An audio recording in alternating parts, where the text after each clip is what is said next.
첫 번째 경기 성남FC 대 서울 이랜드 분석 시작해보겠습니다.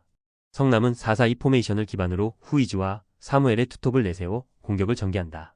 김범수가 중원에서 빌드업을 이끌고 있지만 강한 압박을 받을 경우 연결 흐름이 자주 끊기는 약점을 보이고 있고, 무엇보다 수비 중심축인 베니시오가 퇴장 징계로 결장하면서 포백 라인의 수비 조직력이 무너질 가능성이 커졌고, 이로 인해 세트피스 상황이나 페널티 박스 내 수비 안정성이 현저히 떨어질 수밖에 없는 구조고, 전체적으로 수비와 중원의 간격 유지가 흔들리는 가운데 후반으로 갈수록 집중력 저하에 의한 실점 가능성이 높고, 성남은 베니시오의 이탈로 수비 중심축이 붕괴되며 전체 조직력이 약해진 상황이며, 서울 이랜드는 전방 자원들의 기동성과 킥 정확도를 기반으로 공간을 효과적으로 공략할 수 있는 전개 구조를 갖추고 있고, 특히 에올레르의 프리킥 능력은 세트피스 실점 위험이 높은 성남에게 매우 위협적으로 작용할 수 있고, 수비 라인의 공백과 함께 중원 압박 회피 능력에서도 성남은 불안한 모습을 보이고 있으며 라인 간격 유지에 어려움을 겪고 있고, 결과적으로 전술 완성도, 결정력, 세트피스 효율 모두에서 서울 이랜드가 앞서 있는 흐름이다. 성남은 수비 조직의 중심이 빠지면서 전체적인 전술 안정성이 흔들리고 있으며 세트피스 실점 위험이 매우 높은 상황이며, 서울 이랜드는 킥 정확도와 전방 자원들의 침투 능력에서 앞선 전개 흐름을 유지할 수 있고, 이번 경기는 세트피스 디테일과 수비 간극이 결정적인 변수로 작용하며 흐름은 서울 이랜드에게 유리하게 흘러갈 것이다. 두 번째 경기 부천FC 대 전남 드래곤 분석 시작해보겠습니다.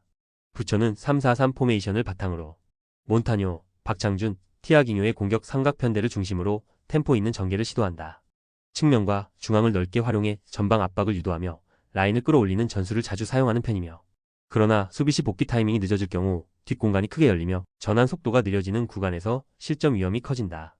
특히 중앙 수비가 공간 커버에 몰릴 경우 측면 하프 스페이스가 완전히 열리며 역습에 취약한 구조가 반복된다. 후반 체력 저하 구간에서는 라인 간격 유지가 느슨해지며 한 번의 침투에 무너지는 장면이 자주 연출된다. 전남은 5-3-2 포메이션을 중심으로 선수비 후역습에 강점을 보이는 팀이며, 알베르티는 중원에서 템포를 조절하며 호나는 제공권과 연계 플레이로 이선과 전방을 이어주는 핵심 자원이며, 레안드로는 전남 공격의 핵심 카드로 빠른 발과 침투 타이밍이 뛰어나 뒷공간을 파고드는 능력이 탁월하고, 부천처럼 라인을 끌어올리는 팀을 상대로는 레안드로의 역습 한 방이 경기를 좌우할 결정적 요인이 될 수 있고, 전남은 수비 라인 간격 유지와 전환 대응에 능하며 후반전 체력 유지력에서도 상대보다 안정적인 흐름을 보인다. 부천은 공격적으로 밀어붙이는 흐름 속에 수비 간극이 반복적으로 노출되고 있으며 전남은 그것을 정확히 찌를 수 있는 전개를 갖추고 있고, 레안드로의 속도와 전술적 침착함은 수비 라인을 넘는 데 최적화된 카드고, 이번 경기는 공간 관리 실패가 패배로 직결될 수 있는 흐름으로 전개될 가능성이 높다. 세 번째 경기 인천 유나이티드 대 김포FC 분석 시작해보겠습니다. 인천은 4-4-2 포메이션을 기반으로 무고사, 박승호, 제르소가 공격의 핵심 축을 이루고 있고, 제르소와 바로 오는 순간 속도에서 절대적인 우위를 가진 윙포워드로 측면 수비가 약한 팀을 상대로는 치명적인 위협을 가할 수 있고, 풀백 자원까지 측면에 적극적으로 가담하면서 좌우에서 2대1 수적 우위를 형성하는 전술이 자주 반복되고 있고, 윤정환 감독은 탄탄한 라인 간격 유지와 빠른 사이드 전환을 통해 전술적 상성을 극대화하는 방식으로 팀을 이끌고 있고, 무고사는 박스 안 결정력에서 확실한 위력을 보이며 인천은 전술과 개개인의 조화를 통해 높은 효율을 유지 중이며, 김포는 3-5-2 포메이션을 기반으로 루이스와 플라나를 앞세운 직선적인 역습 전개를 시도한다. 중앙 밀집도를 강화해 세컨볼 회수와 전방 압박을 노리지만 윙백 전술에 지나치게 의존하는 구조를 유지하고 있고, 양 측면에는 김민식과 김지훈이 배치되어 있지만 1대2의 수적 열세 구도 속에서는 제르소 바로우 조합을 장시간 억제하기에 무리가 따른다. 특히 후반전 체력 저하가 시작되는 구간에서는 측면 커버 범위가 급격히 좁아지며 크로스 허용 빈도가 높아지는 흐름이 자주 나타난다. 중앙 수비는 제공권 중심이지만 기동성이 부족해 측면에서 넘어오는 빠른 크로스에는 취약한 구조다. 김포는 전술적 대칭이 맞지 않는 구조 속에서 인천의 폭넓은 측면 전개에 반복적으로 노출될 가능성이 크고, 윙백 한 명으로 제르소 마이너스 바로우의 스피드를 풀타임 억제하는 것은 사실상 불가능에 가깝고, 이번 경기는 구조적 상극과 수적 우위의 응용에서 인천이 전술적으로 우세한 흐름을 유지할 수 있다. 네 번째 경기 충북 청주 대 수원 삼성 분석 시작해보겠습니다. 충북 청주는 3-4-3 포메이션을 기반으로 수비 라인을 3명으로 구성하고 양쪽에 윙백을 배치해 측면을 커버하는 전술을 유지한다. 가브리엘과 페드로는 전방에서 스피드와 연계를 바탕으로 공격 전개를 시도하지만 좌우에서 수적 열세에 놓일 경우 단절되는 흐름이 자주 발생한다.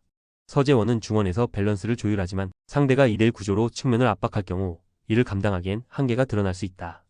홈에서의 수비 집중력은 높지만 구조적으로 측면 커버 범위가 넓은 팀을 상대로는 체력적 부담이 가중될 가능성이 높고, 수원은 4-3-3 포메이션을 바탕으로 양 측면에 윙포워드와 풀백을 함께 배치해 2대1 전개 구조를 자주 활용하는 팀이며, 일류첸코는 제공권과 침투 타이밍 모두에서 완성도가 높고, 브루노 실바는 넓은 공간에서의 돌파와 컷인 능력을 갖추고 있고, 이규성이 중원에서 템포 조절과 수비 커버를 동시에 담당하면서 전체적인 밸런스를 맞추고 있으며 전환 속도도 매우 안정적이다. 특히 이번 경기에서는 2분 만에 원정석이 매진되는 수원의 응원 분위기 속에서 선수단이 강한 집중력과 투지를 보여줄 수 있는 심리적 동기부여 환경이 조성되어 있다.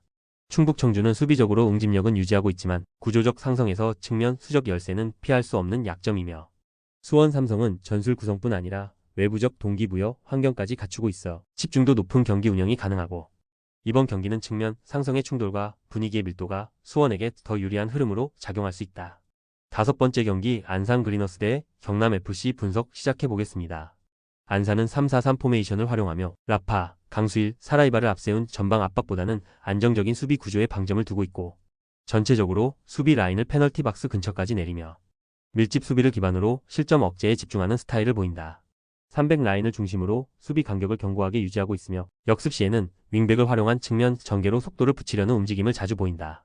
그러나 전개 속도가 느리고 빌드업 완성도가 낮아 박스 안까지 도달하는 빈도가 많지 않은 편이며, 홈 경기에서도 전방 전개보다 수비 안정에 더 무게를 두는 보수적 운영 기조를 유지할 가능성이 높고, 경남은 4-2-3-1 포메이션을 바탕으로 이중민과 정충근이 중심이 되어 빌드업을 전개하지만 기본적으로는 수비를 우선하는 전술 철학을 가지고 있다. 후방 수비 라인을 내려서며 중앙 밀집도를 강화하고 박민서를 중심으로 간헐적인 역습 타이밍을 노리는 형태를 유지한다. 양 측면 수비수의 오버래핑 빈도는 낮으며 전체적인 라인 간격이 매우 좁아져 있는 경우가 많다.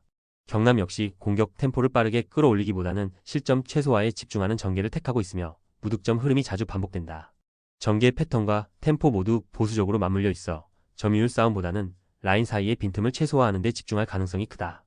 양팀 모두 공격보다 수비 안정에 집중하는 흐름 속에서 득점 장면 자체가 드물 수 있는 경기고, 전술적으로 맞물리는 이 조합은 공격보다는 봉쇄 전술에 가까우며 끝까지 균형을 유지할 가능성이 높고, 이번 매치는 쉽게 열리지 않는 흐름과 조심스러운 전개 속에서 무승부를 염두에 둔 전략이 타당할 것이다. 6번째 경기 부산 아이파크 대 충남 아산 분석 시작해보겠습니다. 부산은 3-4-3 포메이션을 기반으로 곤잘로, 빌레로, 패신을 전방에 배치해 입체적인 공격 전개를 시도한다.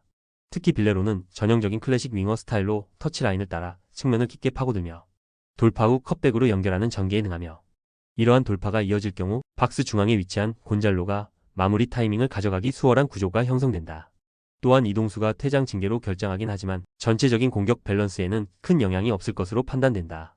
부산은 홈 경기에서의 템포 유지력과 측면 완성도를 기반으로 상대 수비 블록을 흔드는 구조를 안정적으로 이어가고 있고, 충남 아산은 4-2-3-1 포메이션을 활용하며 데니손과 한교원, 손준호를 중심으로 역습 타이밍을 노리는 팀이며, 중앙 밀집도는 높은 편이나 좌우 커버 범위가 넓지 않고 수비 전환 속도도 빠르지 않은 편이며, 특히 페널티 박스 근처에서 측면 공간을 깊게 내주는 경향이 있어 컷백과 크로스 상황에서 실점 확률이 높은 팀이며, 상대가 템포를 올릴 경우 수비 라인과 중원의 간격이 벌어지며 실질적인 커버 범위가 좁아지는 약점이 반복되고 있고, 수비 라인을 내리는 방식으로 대응하지만 박스 근처의 움직임이 많은 팀에게는 실점 가능성이 높다.